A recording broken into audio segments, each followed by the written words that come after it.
En période de crise, faut-il épargner pour au moins préserver un minimum retraite? Eh bien, c'est la grande question du débat prévu ce soir à Lyon par le Cercle des épargnants qui vient de publier son sondage annuel sur notre attitude vis-à-vis de l'épargne et de la retraite. Alors, ce sondage a été réalisé au début de l'année par le CSA et le CECOP. Il concerne toutes les tranches d'âge à partir de 18 ans. Monsieur Philippe Crevel, quels sont les grands enseignements de votre sondage? Les deux grands enseignements, c'est que, les Français restent inquiets en matière de retraite. C'est avec le chômage et la santé un des grands thèmes d'inquiétude pour les Français. Et ce sentiment demeure, même si le chômage avec la crise a tendance à remonter. Le deuxième point, c'est la prise de conscience qu'il faudra se préparer financièrement à l'avenir pour avoir une retraite correcte. Alors, est-ce qu'on a raison d'être inquiet? Est-ce qu'on a raison d'avoir cette inquiétude et se dire qu'il faut se préparer? Globalement, la démographie a des lois. C'est que d'ici 2040, les retraités vont doubler. Et ça, c'est lié à l'allongement de la durée de vie. On gagne un trimestre par an. Et deuxièmement, il y a les enfants du baby-boom, les classes nombreuses nées entre 1945 et 1965, qui arrivent à l'âge de la retraite. Donc la conjonction de ces deux phénomènes, l'allongement de la durée de vie, qui est valable pour tout le monde, et l'arrivée massive de classes nombreuses, fait qu'il y a un problème de financement des retraites d'ici les 20 prochaines années. Alors, on voit dans votre sondage que les employés sont beaucoup plus inquiets que les cadres supérieurs et les 25-34 ans plus inquiets que les 50-64 ans. Est-ce qu'ils ont raison, les jeunes et les employés, d'être plus inquiets que les autres? Alors, les jeunes, à la fois, ce sont eux qui sont les premières victimes du chômage. Deuxièmement, on leur parle à longueur de journée de la dette publique, du fait qu'il n'y aura pas de retraite parce que justement leurs aînés auront tout pris. Donc il y a un sentiment chez les jeunes que le système de retraite tel qu'on le vit depuis 40 ans va disparaître. C'est exagéré. Le système par répartition ne fera pas faillite. Il va devoir subir des réformes. Il en a déjà subi depuis maintenant une dizaine d'années. Cela va continuer. En ce qui concerne les employés, c'est un peu la même logique. Ce sont par définition des gens, des personnes, des salariés qui ont des revenus modestes, moyens et qui se sentent plus fragiles lorsque la cessation d'activité intervient. Globalement, ce n'est pas eux qui seront les premières victimes de la remise en cause du système des retraites. C'est plutôt les cadres moyens et les cadres supérieurs.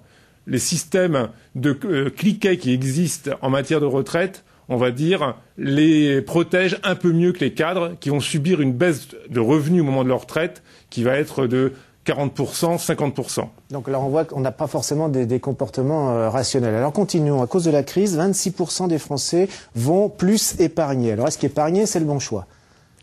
Disons que pour préparer sa retraite dans 10 ou 20 ans, il n'est pas complètement stupide, idiot, de mettre un peu d'argent de côté. Là, on voit cette augmentation de l'épargne, elle intervient en période de crise. Et en fait, le Français est déjà un peu le champion du monde de l'épargne, contrairement à quelques idées reçues. Et plus sa situation apparaît précaire, plus il essaie de mettre de l'argent du côté. Mais plutôt à court terme, sur le livret A. C'était le succès l'année dernière du livret A. Record donc historique en matière de collecte pour le livret A. C'est les comptes sur livret, les dépôts à terme. En revanche, il a un peu de mal à préparer le long terme. Mais l'épargne retraite et l'épargne, c'est le bon choix ou pas? L'épargne retraite, c'est un des moyens pour préparer sa retraite dans les 20 ou 30 prochaines années. Il est sûr qu'à 60 ans, ou 65 ans, lorsqu'on part à la retraite, il y a certaines conditions à respecter si on veut, on va dire, vivre convenablement. C'est être propriétaire de sa résidence principale, c'est un des conseils qu'il faut donner à titre principal. Et deuxièmement, c'est mieux d'avoir un petit pécule que de rien avoir. Et lorsque les taux de rendement des retraites, ce qu'on appelle le taux de remplacement, c'est un peu compliqué, c'est le montant de la pension qui est perçu par rapport au dernier salaire d'activité. On sait que ce taux de remplacement, il va chuter de 10 à 30 points d'ici 2040. Donc, si on veut un peu compléter cette chute, c'est par l'épargne qu'on pourra le faire.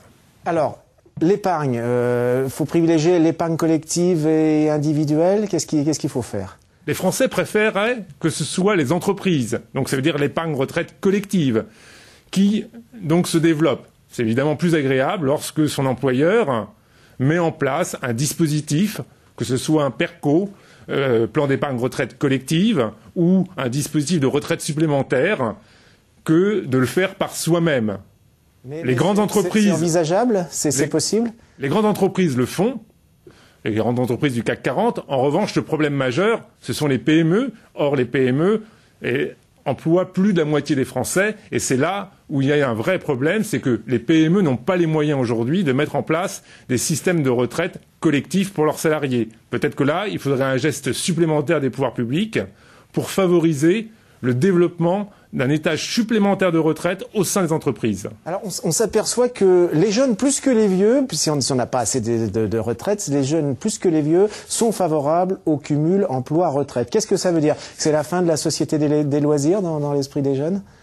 Je crois que c'est à relier avec leur inquiétude. Ils se disent de toute façon, notre retraite, elle va pas être bonne. Donc globalement, on sera forcé de travailler pendant notre retraite. Puis en plus, quand on est jeune, à 25, 35 ans, c'est loin, donc on se dit de toute façon on sera encore en forme pour travailler, on n'a pas la même usure qu'à 60 ans, donc on est prêt psychologiquement à assurer à la fois un emploi et une retraite. Mais c'est quand même au-delà de ça l'idée qu'il faut instituer une retraite progressive et un départ progressif au niveau professionnel. Ça veut dire que le mur des 60 ans doit un petit peu évoluer.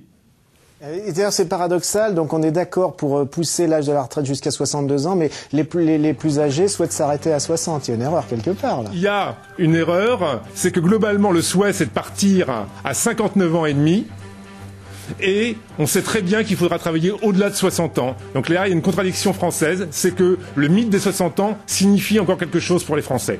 Ok, je vous remercie beaucoup. Un mot, le pire est à venir ou pas dans la crise, oui ou non? Non, je pense que globalement, il y a des signes positifs qui vont permettre, d'ici les prochains mois, d'avoir une amélioration. Merci, on se quitte sur une note optimiste. Merci, au revoir. Bon après-midi, à demain.